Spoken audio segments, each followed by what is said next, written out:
स्वागत है दोस्तों। आज की इस अपनी क्लास में हम विभिन्न प्रतियोगी परीक्षाओं में पूछे जाने वाले महत्वपूर्ण प्रश्नों के आधार पर वस्तुनिष्ठ प्रश्नों का यहाँ पे कलेक्शन देखेंगे और ये सारे प्रश्न आपके लिए बहुत महत्वपूर्ण हैं। हरियाणा असिस्टेंट प्रोफेसर भर्ती परीक्षा जो होने वाली है उसको ध्यान में रखते हुए ये प्रैक्टिस सेट तैयार किया गया है। साथ ही टीजीटी पीजीटी की परीक्षाओं के लिए भी बहुत हेल्पफुल है। तो देखते हैं पहला प्रश्न है इलियट का सिद्धांत कौन सा है? ऑप्शन कल्पना सिद्धांत, संप्रेषण सिद्धांत, मूल्य सिद्धांत, निर्वैयक्तिकता का सिद्धांत। तो इसका सही उत्तर क्या है? इसका सही उत्तर है निर्वैयक्तिकता का सिद्धांत। इलियट का जो सिद्धांत बहुत प्रसिद्ध है वो निर्वैयक्तिकता का सिद्धांत है।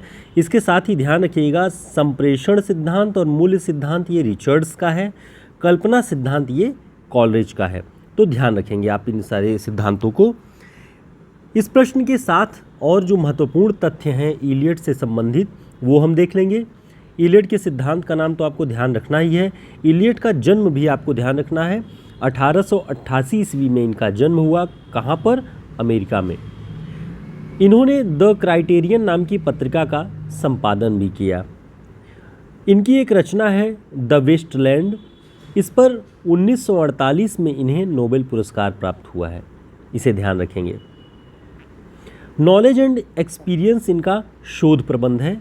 इसे ध्यान रखेंगे। इसका ध्यान रख लेंगे कि नॉलेज एंड एक्सपीरियंस जो है ये इनका शोध प्रबंध। अगला पॉइंट है tradition and the individual talent. ध्यान रखेंगे उनकी आलोचना का मूल आधार लेख यही बना है, tradition and the individual talent. ठीक है, परंपरा और वैयक्तिक प्रतिभा या टैलेंट को इसे इस रूप में ध्यान रखिएगा। इनकी जो आलोचना थी उसका मूल आधार है। और इलियट का एक मूर्त विधान जो टर्म्स है वो भारतीय रस सिद्धांत के विभावन व्यापार के तुल्य है। हमने इसे एक प्रश्न के रूप में भी पूछा था कि कौन सा सिद्धांत भारतीय रस सिद्धांत के विभावन व्यापार के तुल्य है, तो वो मूर्त विधान है। और ऐसा भी पूछा जा सकता है कि इलियट का मूर्त विधान भारतीय काव्यशास्त्र के किस सिद्धांत के अंतर्गत है, तो रस सिद्धांत के विभावन व्यापार के बराबर या तुल्य माना जाता है। तो इतने पॉइंट्स आप इलियट के बहाने जब ध्यान रखेंगे तो आपको कई सारे, एक प्रश्न के बहाने कई सारे प्रश्न आपके तैयार हो जाएंगे। अगला प्रश्न देखते हैं प्राणचंद चौहान का संबंध भक्ति की किस शाखा से है? हमारा प्रयास है कि इन सारे जो प्रैक्टिस सेट या वस्तुनिष्ठ प्रश्नों का कलेक्शन है इसमें डाइवर्सिटी हो और आप एक साथ कई सारे यूनिट के प्रश्नों को हल कर सकें और उससे अपना अंदाज़ा लगा सकें कि आपकी तैयारी कितनी बेहतर है। हमारे जो हरियाणा असिस्टेंट प्रोफेसर भर्ती परीक्षा की तैयारी वाले बैच में जो स्टूडेंट हैं उनके लिए विशेष रूप से है कि आप अपनी तैयारी को कंटिन्यू रखिए। रचनाओं पर आधारित जो भी प्रश्न हैं वो हम आपके लिए लेकर के आते रहेंगे और इससे इन सारे प्रश्नों से आपकी तैयारी का पुख्ता प्रमाण मिलता रहेगा कि कैसे आप अपनी तैयारी को आगे बढ़ा रहे हैं। तो प्राणचंद चौहान का संबंध भक्ति की किस शाखा से है? किस शाखा से? इसका सही उत्तर है राम भक्ति शाखा से। रामायण महानाटक इनकी रचना है, ध्यान रखिएगा। अगला प्रश्न है शिव प्रसाद सितारे हिंद की उर्दू परक नीति के विरोध में कौन था? शिव प्रसाद सितारे हिंद और इनकी नीति क्या थी? उर्दू परक हिंदी। और इसके विरोध में कौन था? ऑप्शन भारतेंदु हरिश्चंद्र, राधाचरण गोस्वामी, बालकृष्ण भट्ट, राजा लक्ष्मण सिंह। तो इनके विरोध में कौन था? इनकी उर्दू परक नीति के विरोध में। तो इसका सही उत्तर क्या है? इसका सही उत्तर है राजा लक्ष्मण सिंह। शिव प्रसाद सितारे हिंद के बारे में ध्यान रखेंगे कि ये भारतेंदु हरिश्चंद्र के साहित्यिक गुरु माने जाते हैं। ठीक है, और इन्होंने हिंदी भाषा के प्रसार में प्रयोग में उर्दू परक शब्दों के इस्तेमाल पर खासा जोर दिया और उनकी इन्हीं नीतियों के विरुद्ध राजा लक्ष्मण सिंह खड़े थे। अब इन दोनों के बारे में कुछ महत्वपूर्ण बातें हम यहाँ पर देख लेंगे। ध्यान रखिएगा कि राजा शिव प्रसाद सितारे हिंद ये बनारस अखबार निकालते थे। 1845 में इसका प्रकाशन शुरू हुआ इस अखबार का और साप्ताहिक रूप से ये बनारस से निकलती रही। तो बनारस अखबार किसका है? शिव प्रसाद सितारे हिंद। 1845 से निकल रहा था, साप्ताहिक था, प्रवृत्ति भी ध्यान रखिएगा। इसके अलावा राजा लक्ष्मण सिंह की बात करें तो इन्होंने प्रजा हितैषी नामक एक पत्र निकाला 55 में, 45 में शिव प्रसाद सिंह का और 55 में 10 साल बाद राजा लक्ष्मण सिंह का, और ये आगरा से। तो ध्यान रखेंगे, एक पूर्वी उत्तर प्रदेश यानी कि बनारस से निकल रहा था और एक आगरा पश्चिमी उत्तर प्रदेश से। तो इन दोनों में अंतर क्या था कि इन्होंने उर्दू परक हिंदी के प्रयोग को बढ़ावा दिया और इन्होंने संस्कृत निष्ठ हिंदी के प्रयोग को बढ़ावा दिया राजा लक्ष्मण सिंह ने। 1823 में राजा शिव प्रसाद सितारे सिंह का जन्म माना जाता है और लक्ष्मण सिंह का 1826, यानी 3 वर्ष का अंतर था दोनों की उम्र में। तो ये सारे पॉइंट्स इतने महत्वपूर्ण हैं, आप ध्यान रखेंगे, क्योंकि जन्मक्रम वाला जो प्रश्न बनता है वहाँ भी शिव प्रसाद सितारे हिंद 1823, लक्ष्मण सिंह 1826, इसके बाद भारतेंदु का नाम आता है तो वो आपको ध्यान रखना है, बालकृष्ण भट्ट का 1844। तो ये सारे पॉइंट्स भी बहुत ज़रूरी हैं। कभी कभी ये भी पूछ लेता है कि बनारस अखबार किस प्रकार का पत्र था, मासिक, त्रैमासिक, साप्ताहिक, पाक्षिक, तो ऐसे भी पूछ सकता है, तो आपको ध्यान रखना है साप्ताहिक था। प्रजाहितैषी कहाँ से निकलता था, आगरा से निकलता था। इस तरह के प्रश्न भी बनते हैं। और आपके लिए एक विशेष बात ध्यान देने योग्य और ये भी रहनी चाहिए कि जिस तरह से उत्तर प्रदेश असिस्टेंट प्रोफेसर भर्ती परीक्षा में हुआ कि बहुत ही सामान्य स्तर के प्रश्न जो टीजीटी पीजीटी के लेवल से भी कमज़ोर हो सकते हैं, ऐसे प्रश्न पूछे गए परीक्षा में। रचनाओं से तो बिल्कुल भी कोई प्रश्न नहीं पूछा गया। तो रचनाओं से संबंधित प्रश्नों को पढ़िए, लेकिन यूनिट 3, 4, 5 जितने हैं ये शुरुआत के, उन सब से जुड़े हुए प्रश्नों को बहुत गंभीरता से देखिए। कभी भी परीक्षा का पैटर्न बदल सकता है या कोई प्रश्न बनाने वाला किसी भी नीति का अनुसरण कर सकता है कि वो सामान्य से सामान्य प्रश्न को भी दे सकता है। ठीक है, तो इस रूप में हम इन प्रश्नों को देख रहे हैं कि शतरंज के खिलाड़ी किसकी कहानी है।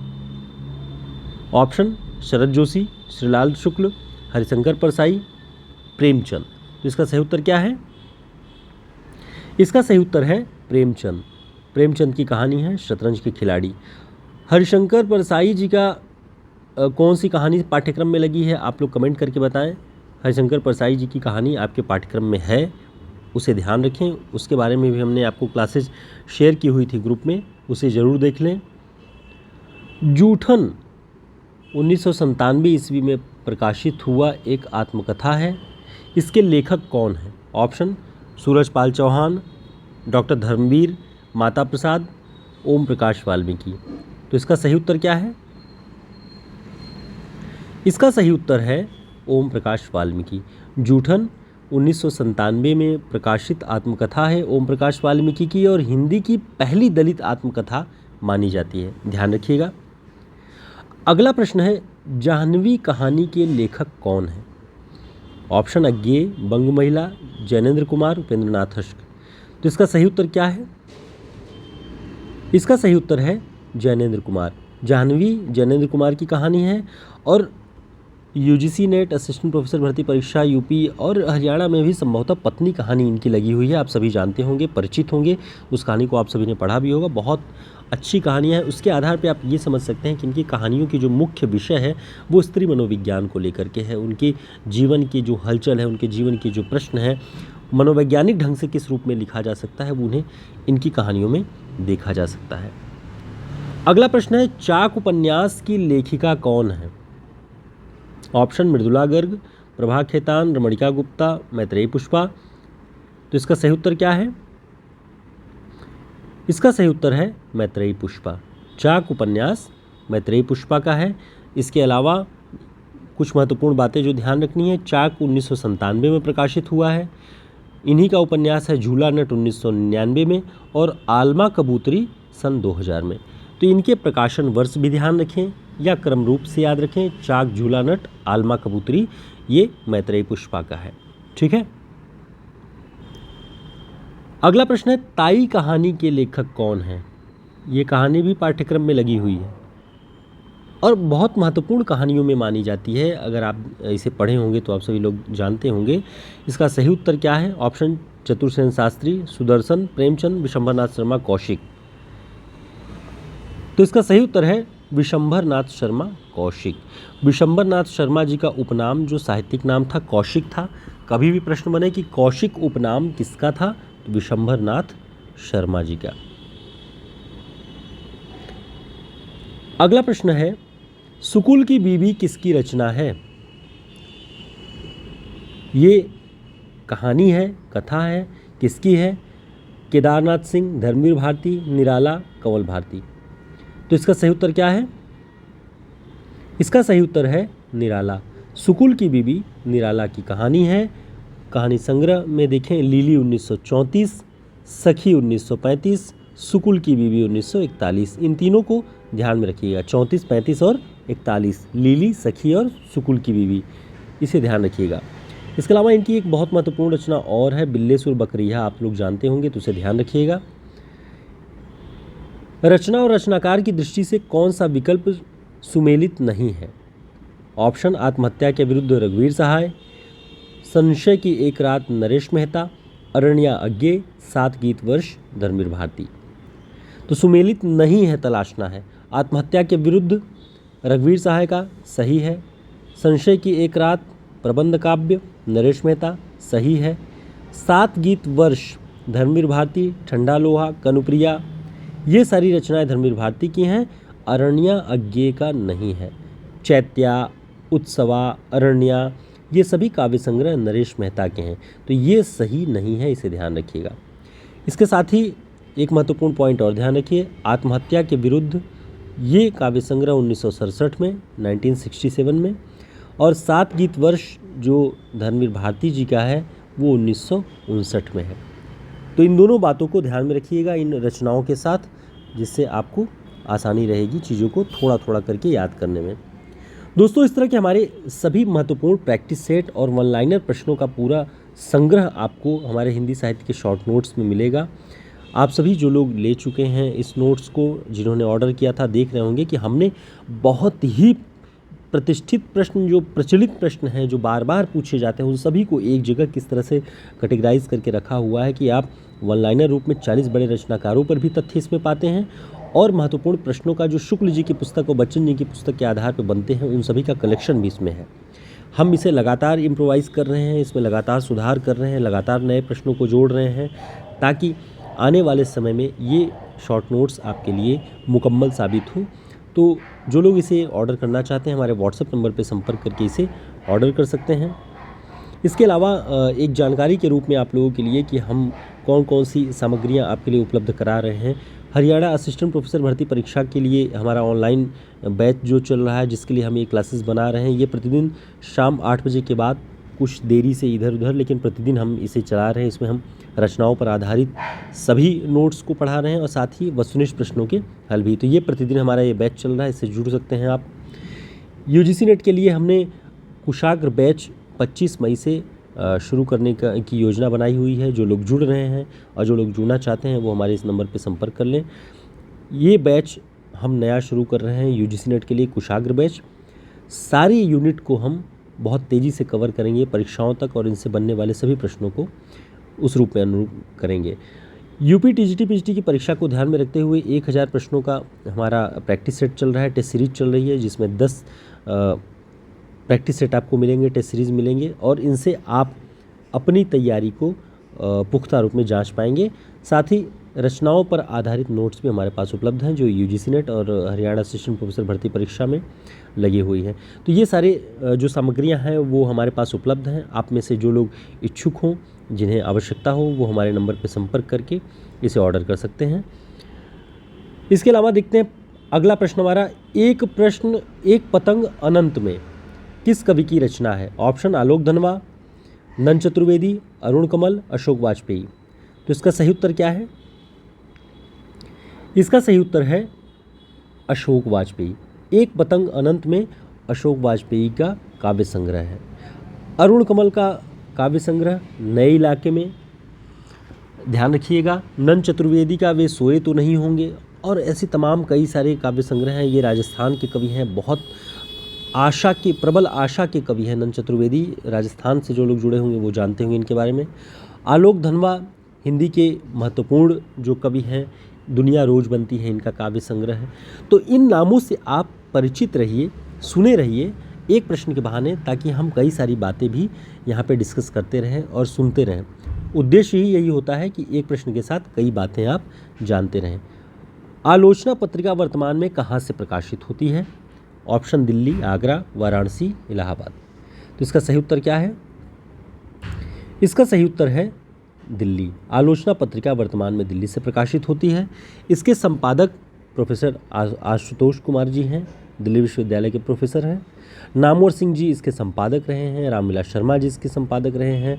तो ये बहुत प्रतिष्ठित और हिंदी आलोचना जगत की बहुत ही प्रतिमान स्थापित करने वाली रचना है, पत्रिका है, इसे ध्यान रखिएगा। और साथ ही एक पत्रिका वाराणसी से निकलती है साखी नाम से, इसे ध्यान रखिए। साखी नाम की एक पत्रिका है, बहुत महत्वपूर्ण है, सदानंद शाही जी उसे निकालते हैं। तो इन नामों से परिचित रहिए। अगला प्रश्न है, एक ही कवि विद्यापति ने दो प्रकार की भाषा का व्यवहार किया है, पुरानी अपभ्रंश भाषा का और बोलचाल की देसी भाषा का। ये कथन किसका है? ऑप्शन मिश्र बंधु, हजारी प्रसाद द्विवेदी, रामचंद्र शुक्ल, राहुल संकृत्यायन। तो इसका सही उत्तर क्या होगा? इसका सही उत्तर है आचार्य रामचंद्र शुक्ल। आचार्य रामचंद्र शुक्ल जी विद्यापति के बारे में कई महत्वपूर्ण बातें कहते हैं जो बहुत प्रसिद्ध है। आध्यात्मिक रंग के चश्मे आजकल बहुत सस्ते हो गए हैं, किन्हें चढ़ाकर कोई भी ये जो फैक्ट है, ये जो पंक्ति है वो भी विद्यापति से जुड़ी हुई है। और ये भी कि दो प्रकार की भाषा का व्यवहार करते हैं विद्यापति, और दोनों भाषाओं को ध्यान रखिएगा, एक है बोलचाल की देसी भाषा का और दूसरा है पुरानी अपभ्रंश भाषा का। दोनों भाषाओं के नाम विद्यापति के संदर्भ में आप ध्यान रखिएगा, ताकि कभी उस तरह से भी पूछे तो आप उसे बेहतर ढंग से कर सकें। तो ये आचार्य रामचंद्र शुक्ल जी का कथन था। लगे हाथ विद्यापति के बारे में कुछ और महत्वपूर्ण बातें भी जान लीजिए। विद्यापति का जन्म वर्ष ध्यान रखना है आपको 1350, ठीक है, कहीं 1351 भी हो सकता है, लेकिन 1350 ध्यान रखिएगा। इनके गुरु का नाम पंडित हरि मिश्र था।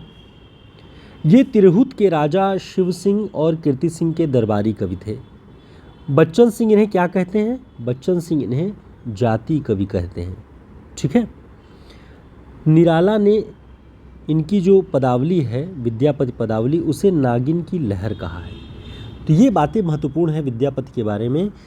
एक प्रश्न से देखिए इतने सारे पॉइंट्स तैयार होते हैं, और ये ऐसे प्रश्न हैं कि जो पूछे जाने की संभावना बहुत होती है। खासकर टीजीटी, पीजीटी और असिस्टेंट प्रोफेसर भर्ती परीक्षा में भी इस तरह के प्रश्न पूछे जा रहे हैं। संघ की राजभाषा हिंदी और लिपि देवनागरी होगी। यह आदेश संविधान के किस अनुच्छेद से उद्धृत है? ऑप्शन में है 343, 348, 346, 347। तो इसका सही उत्तर क्या होगा? इसका सही उत्तर है 343। भारतीय संविधान का अनुच्छेद 343 ये कहता है कि संघ की राजभाषा होगी हिंदी, राष्ट्रभाषा नहीं, राजभाषा होगी हिंदी और लिपि होगी देवनागरी। तो ये 343 में है। अच्छा, 343 से 351 ये अनुच्छेद किस भाग में है संविधान के? तो ध्यान रखेंगे भाग 17 में, ठीक है। भाग 17 में ये प्रावधान है कि 343 से 351 तक राजभाषा के बारे में उसका प्रावधान किया गया है। अगला प्रश्न है, राहुल संकृत्यायन ने हिंदी साहित्य के आदिकाल को किस नाम से संबोधित किया है? ऑप्शन रीतिकाल, गद्यकाल, सिद्ध सामंत काल, रासोकाल। तो इसका सही उत्तर क्या है? इसका सही उत्तर है सिद्ध सामंत काल। राहुल संकृत्यायन ने सिद्ध सामंत काल कहा है आदिकाल को, और इन्हीं की एक रचना है, यात्रा वृत्तांत है, मेरी तिब्बत यात्रा, जो कि आपके पाठ्यक्रम में लगी हुई है। तो तिब्बत से जा करके उस दौर की आदिकालीन साहित्य की बहुत सारी पांडुलिपियों को एकत्रित करने का बहुत श्रेय है इन्हें। तो ये बातें भी हम आगे अपने आने वाली कक्षाओं में उसके बारे में कुछ डिटेल में बातें करेंगे। सिद्ध सामंत काल इन्होंने आदिकाल को कहा है, ये बात आप ध्यान रखें। हिंदी में तिलस्मी एयारी उपन्यासों के प्रवर्तक कौन माने जाते हैं? ऑप्शन हरे कृष्ण जौहर, किशोरी लाल गोस्वामी, देवकी नंदन खत्री, गोपाल राम गहमरी। तो इसका सही उत्तर क्या होगा? इसका सही उत्तर होगा देवकी नंदन खत्री। हिंदी में तिलस्मी एयारी उपन्यासों के प्रवर्तक देवकी नंदन खत्री हैं। किशोरी लाल गोस्वामी का नाम किस रूप में जाना जाता है? हिंदी साहित्य का प्रथम ऐतिहासिक उपन्यासकार किशोरी लाल गोस्वामी। किशोरीलाल गोस्वामी के कौन से उपन्यास का नाम आप जानते हैं? कमेंट करके ज़रूर बताएं। तत्काल हम आपके कमेंट्स को पढ़ते हैं और उस पर प्रतिक्रिया भी देते हैं। हमारी नज़र होती है कि आपने क्या उत्तर दिया हुआ है। गलत होता है तो उसकी जो भी सही उत्तर होता है वो हम बताते हैं, इसलिए ज़रूर उत्तर दिया करें।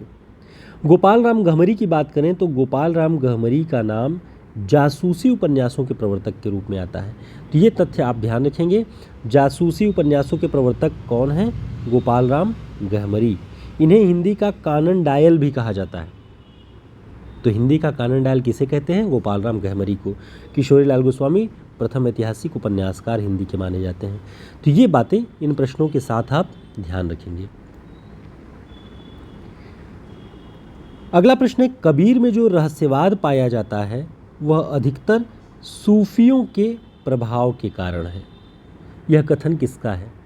ऑप्शन है डॉक्टर पुखराज मारू, सोमप्रभु सूरी, आचार्य रामचंद्र शुक्ल, डॉक्टर नगेंद्र।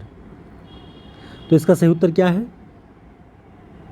इसका सही उत्तर है आचार्य रामचंद्र शुक्ल। इस पंक्ति को ध्यान में रखिएगा, बहुत महत्वपूर्ण है। आने वाली परीक्षाओं में जिस तरह से नए प्रश्न आ रहे हैं उसकी दृष्टि से ये महत्वपूर्ण है कि कबीर में जो रहस्यवाद पाया जाता है, शुक्ल जी ने लिखा कि वह अधिकतर सूफियों के प्रभाव के कारण है और वैष्णवों के प्रभाव के कारण भी बहुत सारी बातें उन्होंने बताई हैं।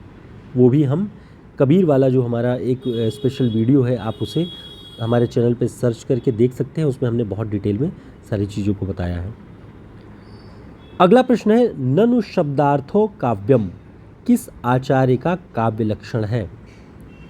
ऑप्शन में है भामह, दंडी, जयदेव, रुद्रट। तो इसका सही उत्तर क्या है? इसका सही उत्तर है रुद्रट। ननु शब्दार्थो काव्यम, ये रुद्रट जी का काव्य लक्षण है, ध्यान रखिएगा। भामह ने कितने प्रकार के अलंकार माने हैं? ऑप्शन में 38, 31, 29, 30। तो इसका सही उत्तर क्या है? इसका सही उत्तर है 38। भामह ने कुल 38 प्रकार के अलंकार माने हुए हैं। अगला प्रश्न है, वक्रोक्ति के विरोधी आचार्य कौन हैं? वक्रोक्ति सिद्धांत किसका है? ये कमेंट करके आप बताएंगे। और इसके विरोधी आचार्य कौन हैं? ऑप्शन में भामह, मम्मट, रुद्रट और विश्वनाथ। तो इसका सही उत्तर क्या है? इसका सही उत्तर है आचार्य विश्वनाथ। ये वक्रोक्ति सिद्धांत के विरोधी आचार्य माने जाते हैं, ध्यान रखिएगा। साहित्य दर्पणकार विश्वनाथ। अगला प्रश्न है, भारतेंदु हरिश्चंद्र के साहित्यिक गुरु कौन थे? ऑप्शन दयानंद सरस्वती, गोपाल कृष्ण गिरधर दास, राजा शिव प्रसाद सितारे हिंद, राजा लक्ष्मण सिंह। तो हमने अभी ऊपर जो पहला और दूसरा प्रश्न देखा हुआ था वहाँ हमने ये बात की कि भारतेंदु के साहित्यिक गुरु कौन हैं। तो इसका सही उत्तर क्या है? इसका सही उत्तर है राजा शिव प्रसाद सितारे हिंद। हिंदी भाषा में उर्दू परक शब्दों के इस्तेमाल के हिमायती थे ये राजा शिव प्रसाद। उपनाम इनका जो उपाधि थी सितारे हिंद, और भारतेंदु जी के साहित्यिक गुरु माने जाते हैं। तो यहाँ से ये आपका प्रश्न रिवाइज हो गया। अगला प्रश्न है, यह प्रेम को पंथ कराल महा तरवारी के धार पे धावनो है। यह पंक्ति किसकी है? यह प्रेम को पंथ कराल महा। ऑप्शन घनानंद, बोधा, ठाकुर, आलम। तो इसका सही उत्तर क्या है? इसका सही उत्तर है बोधा। बोधा की ये पंक्ति है और बहुत महत्वपूर्ण है कि प्रेम का पंथ बहुत कराल है, विकराल है, तलवार के धार पे चलने के समान है, ये बोधा जी कहते हैं। रीतिमुक्त कवियों में ये सभी नाम आते हैं, घनानंद, बोधा, ठाकुर, आलम, ध्यान रखिएगा। अगला प्रश्न है, समांतर कहानी के प्रवर्तक कौन हैं? ऑप्शन राजेंद्र यादव, मोहन राकेश, हिमांशु जोशी, कमलेश्वर। तो इसका सही उत्तर क्या है? समांतर कहानी के प्रवर्तक हैं कमलेश्वर जी, ध्यान रखिएगा। और इस कहानी आंदोलन का समय क्या है? 1972। और इन्हीं की पत्रिका थी सारिका। सारिका पत्रिका से ही कहानी समांतर कहानी आंदोलन की शुरुआत मानी जाती है। तो तीन बातें ध्यान रखेंगे, कमलेश्वर, समांतर कहानी 1972 और सारिका पत्रिका, ठीक है। इसके अलावा नई कहानी आंदोलन की जब हम बात करते हैं तो नई कहानी आंदोलन के जो प्रवर्तक हैं वो राजेंद्र यादव, मोहन राकेश और कमलेश्वर, इन 3 का नाम आता है। अगला प्रश्न है, मैं पुनि निज गुरु सन सुनी कथा सुसूकर खेत, यह कथन किस कवि का है? ऑप्शन है नाभादास, तुलसीदास, सूरदास, कबीरदास। इसका सही उत्तर क्या है? इसका सही उत्तर है गोस्वामी तुलसीदास। अपने जन्म के विषय में भी बताते हैं कि सूकर खेत उनका जन्म है, ऐसा कहा जाता है। ठीक है, तो ये तुलसीदास जी का कथन है। हिंदी कोविद रत्नमाला के लेखक कौन है? ऑप्शन महावीर प्रसाद द्विवेदी, श्याम सुंदर दास, आचार्य रामचंद्र शुक्ल, भारतेंदु। तो हिंदी कोविद रत्नमाला, इसके लेखक हैं श्याम सुंदर दास, ध्यान रखिए इसको। बयां का घोंसला और सांप, ये उपन्यास विधा की रचना है, ध्यान रखिएगा। लेकिन इसके लेखक कौन है, उपन्यासकार कौन है? ऑप्शन धर्मवीर भारती, देवेंद्र सत्यार्थी, रेणु, लक्ष्मी नारायण लाल। तो इसका सही उत्तर क्या है? सही उत्तर है लक्ष्मी नारायण लाल। ठीक है, इसे ध्यान रखिएगा, बयां का घोंसला और सांप। अगला प्रश्न है, दुरित दुख दैन्य न थे जब ज्ञात, अपरिचित जरा मरण भ्रूपात, इस पंक्ति के रचनाकार कौन है? ऑप्शन है निराला, पंत, प्रसाद महादेवी। तो इसका सही उत्तर क्या है? इसका सही उत्तर है पंत। दुरित दुख दैन्य न थे जब ज्ञात, अपरिचित जरा मरण भ्रूपात, ये पंत जी की पंक्तियां हैं, ध्यान रखेंगे।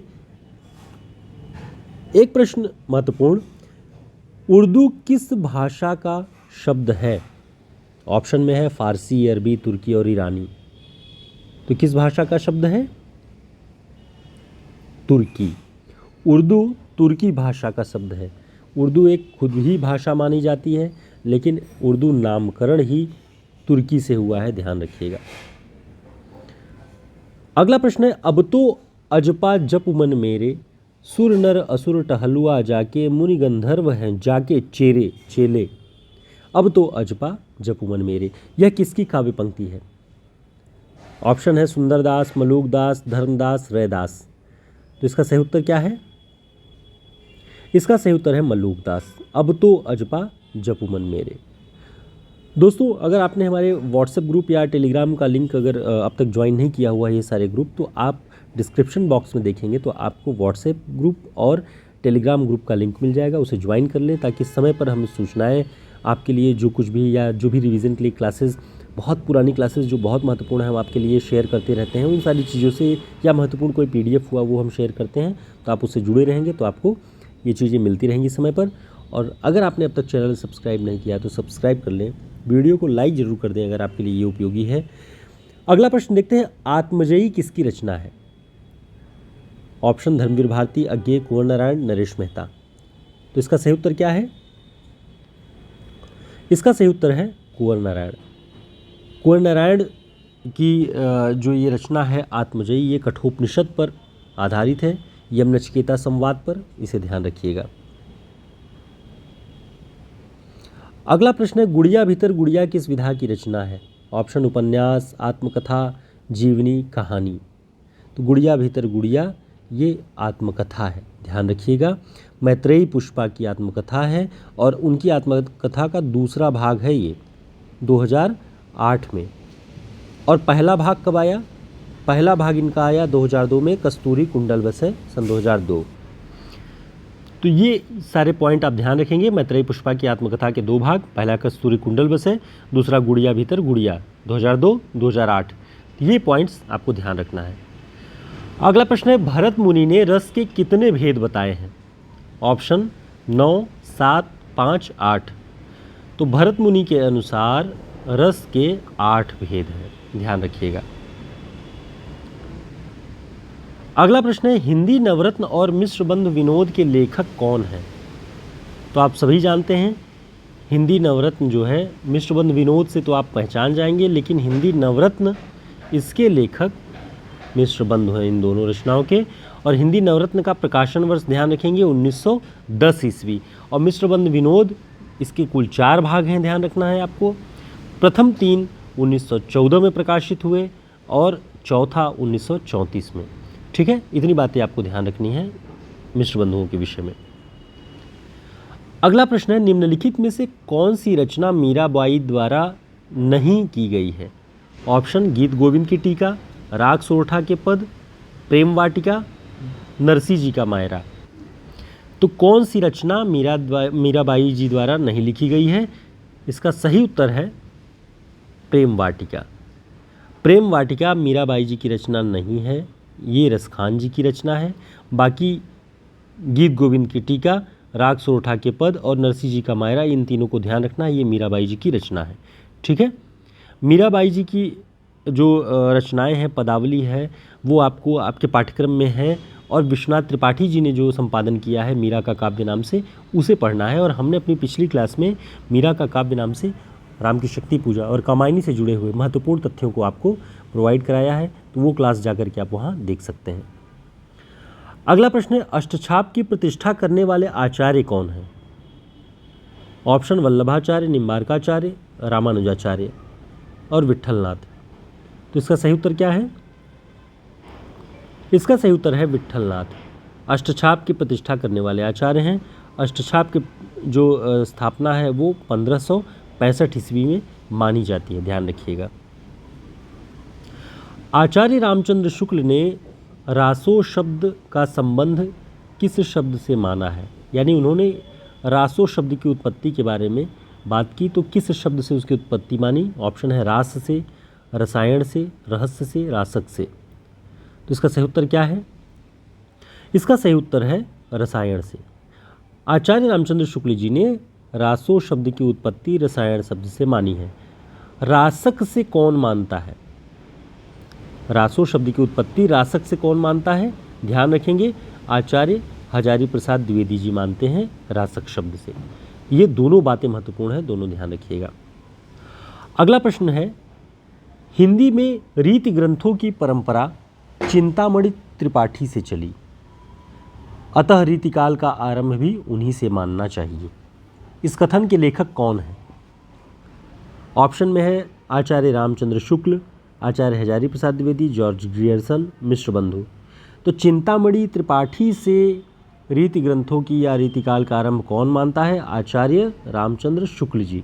ध्यान रखिएगा, चिंतामणि त्रिपाठी जी 3 भाई थे, चिंतामणि, मतिराम और भूषण, इन तीनों को ध्यान में रखिएगा। अगला प्रश्न है, निम्न में से कौन सी लंबी कविता नहीं है? ऑप्शन पटकथा, प्रलय की छाया, ब्रह्म राक्षस, अकाल और उसके बाद। तो ध्यान रखेंगे, पटकथा, प्रलय की छाया और ब्रह्म राक्षस ये लंबी कविताएं हैं, अकाल और उसके बाद छोटी कविता है, ध्यान रखिएगा। आदि से अंत तक इन्हीं चित्रवृत्तियों की परंपरा को परखते हुए साहित्य परंपरा के साथ उनका सामंजस्य दिखाना ही साहित्य का इतिहास कहलाता है।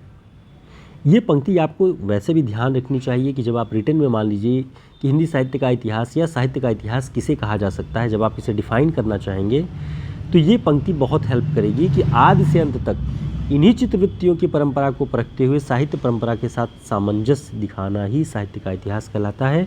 ये आचार्य रामचंद्र शुक्ल जी का कथन है। ठीक है, अगला प्रश्न है, तुलसीदास जी का जन्म स्थान सूकरखेत एटा जिला कौन मानता है? ऑप्शन में है आचार्य रामचंद्र शुक्ल, आचार्य हजारी प्रसाद द्विवेदी, शिव सिंह सेंगर, बेणी माधव दास। तो इसका सही उत्तर क्या है? इसका सही उत्तर है आचार्य हजारी प्रसाद द्विवेदी। तुलसीदास जी का जन्म स्थान सूकरखेत एटा जिला उत्तर प्रदेश में आचार्य हजारी प्रसाद द्विवेदी जी मानते हैं। इसके अलावा आचार्य रामचंद्र शुक्ल जी, शिव सिंह सेंगर और बेणी माधव दास, ये तीनों लोग राजापुर में मानते हैं, बांदा जिला के राजापुर नामक ग्राम में, ध्यान रखिएगा। अगला प्रश्न है, तुलसीदास को जातीय कवि किस आलोचक ने कहा है? ऑप्शन अमृतलाल नागर, नामवर सिंह, रामविलास शर्मा, नंदुलारे वाजपेयी। तो इसका सही उत्तर क्या है?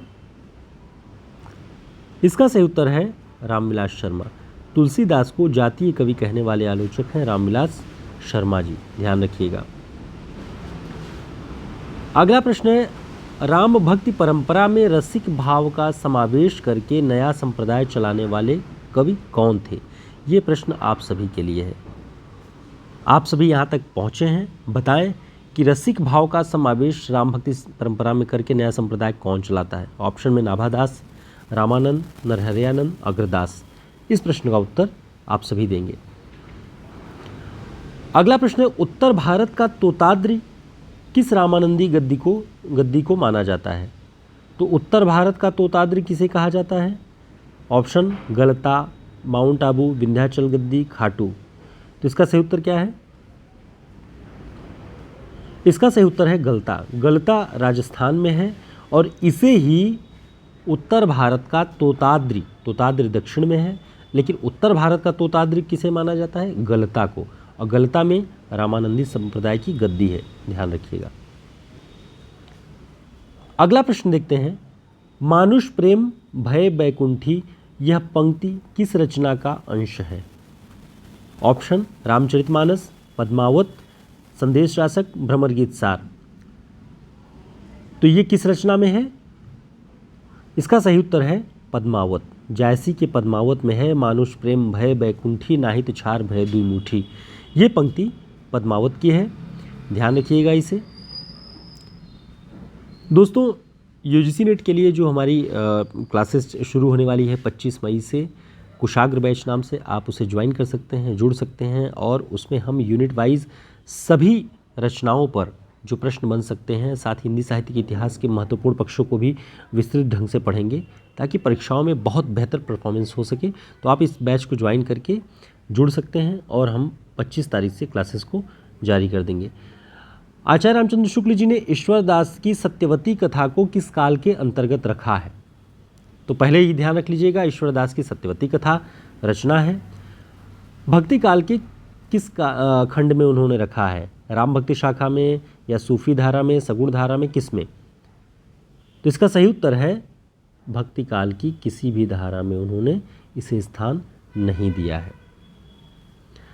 देवनागरी लिपि को राष्ट्र लिपि के रूप में कब स्वीकार किया गया? ऑप्शन में कई सारी चीज़ें हैं, लेकिन आपको ध्यान रखना है 14 सितंबर 1949 को देवनागरी लिपि को राष्ट्र लिपि के रूप में स्वीकार किया गया है। अगला प्रश्न है, देवनागरी लिपि क्या है मूलतः? ऑप्शन वर्णात्मक और अक्षरात्मक, अक्षरात्मक या इनमें से कोई नहीं। तो इसका सही उत्तर क्या है? इसका सही उत्तर है अक्षरात्मक। देवनागरी लिपि अक्षरात्मक है, ध्यान रखिएगा। यूपी हायर की परीक्षा में पूछा था वर्णात्मक, वर्णनात्मक, अक्षरात्मक क्या है देवनागरी लिपि, तो इसे ध्यान रखिएगा, अक्षरात्मक है। अगला प्रश्न है, रानी केतकी की कहानी की भाषा को क्या कहा जाता है? इंशाअल्लाह खां की रानी केतकी की कहानी, इसकी भाषा को क्या कहते हैं? ऑप्शन में है खड़ी बोली, हिंदुस्तानी, उर्दू, अपभ्रंश। तो इसका सही उत्तर क्या है? इसका सही उत्तर है हिंदुस्तानी। रानी केतकी की कहानी, भाषा हिंदुस्तानी, ध्यान रखिएगा। रानी केतकी की कहानी का एक और नाम है, इंशाअल्लाह खां की ये कहानी है, इसका नाम है उदयभान चरित।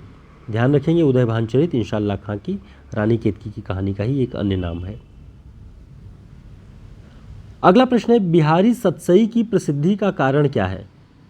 ऑप्शन कल्पना की समाहार शक्ति, नायिका भेद का वर्णन, प्रतीकों का नपातुला प्रयोग, पिंगल वर्णन। तो बिहारी सतसई की प्रसिद्धि का कारण क्या है? ध्यान रखेंगे, कल्पना की समाहार शक्ति। शुक्ल जी ये बात लिखते हैं कि जिस कवि में कल्पना की जितनी समाहार शक्ति होगी वह उतना ही बड़ा कवि होगा। तो बिहारी के बारे में ये बात, बिहारी के दोहों के बारे में वो लिखते हैं कि कल्पना की समाहार शक्ति है उनमें। और इसी के साथ एक बात और ध्यान रखिए, बिहारी रत्नाकर, जगन्नाथ दास रत्नाकर जी ने बिहारी के दोहों की खड़ी बोली में टीका लिखी हुई है। सर्वोत्कृष्ट टीका मानी जाती है खड़ी बोली में बिहारी सतसई, बिहारी के दोहों की। तो ये बात भी ध्यान रखिएगा आप। दोस्तों, यहाँ तक आप आए हैं, अंतिम प्रश्न तक हम पहुँच रहे हैं। जिन भी प्रश्नों के उत्तर आपको सशंकित लगे आप कमेंट करके ज़रूर बता सकते हैं। साथ ही इतनी लंबी क्लास में अगर आप यहाँ तक आते हैं तो चैनल को सब्सक्राइब जरूर कर लें और वीडियो को लाइक ज़रूर कर दें। साथ ही हमारे हिंदी साहित्य के शॉर्ट नोट्स या क्लासेस की किसी भी जानकारी के लिए आप हमारे व्हाट्सएप नंबर पर संपर्क कर सकते हैं। और आशीष हिंदी एकेडमी पे आपको उत्कृष्ट साहित्यिक सामग्री और परीक्षोपयोगी सामग्री यहाँ पे मिलती है। कम समय में हम बेहतर तैयारी करवाने का प्रयास करते हैं। तो हमारी ऑनलाइन क्लासेस से भी आप जुड़ सकते हैं, जिसमें हम प्रतिदिन नियमबद्ध तरीके से आपकी तैयारी के लिए प्रतिबद्ध हैं। अगला प्रश्न है, कला के लिए इस सिद्धांत के प्रतिपादक कौन हैं? Option Coleridge, Croce, Longinus, Wordsworth. तो ध्यान रखिएगा, कला के लिए सिद्धांत के प्रतिपादक हैं क्रोचे। कला के सिद्धांत के प्रतिपादक माने जाते हैं। किसके अनुसार काव्य का प्रमुख प्रयोजन आनंद प्रदान करना है? ऑप्शन अरस्तु, वर्ड्सवर्थ, इलियट, रिचर्ड्स। तो इसका सही उत्तर क्या होगा, ये आपकी जिम्मेदारी है, आप बताएं। यदि आपको जानकारी नहीं है तो अगली क्लास में हम जरूर इस पर बात करेंगे, लेकिन फिलहाल अभी आपको बताना है कि किसके अनुसार काव्य का प्रमुख प्रयोजन आनंद प्रदान करना है। ऑप्शन देख लीजिए और आंसर जरूर कीजिए। फिर मिलते हैं एक नई क्लास में महत्वपूर्ण प्रश्नों के साथ, महत्वपूर्ण टॉपिक के साथ, महत्वपूर्ण रचनाओं पर बात करते हुए। एक प्रश्न के बहाने कई सारे प्रश्नों को तैयार करने की हमारी जो श्रृंखला है, उसमें हम आपके लिए महत्वपूर्ण प्रश्नों को लेकर के मौजूद रहेंगे। तब तक के लिए नमस्कार, शुभकामनाएं। हिंदी साहित्य के शॉर्ट नोट्स के लिए आप हमारे व्हाट्सएप नंबर पर संपर्क करेंगे और इस शॉर्ट नोट्स में आपको इसी तरह के प्रश्नों का और इसी तरह के प्रश्नों के कई सारे पॉइंट्स भी साथ में मिलेंगे। साथ ही वन लाइनर नोट्स भी है, इसका आधा हिस्सा बहुत महत्वपूर्ण है। आप किसी भी परीक्षा की तैयारी के लिए इसका प्रयोग कर सकते हैं, बहुत उपयोगी सिद्ध होगा। फिर मिलते हैं, नमस्कार।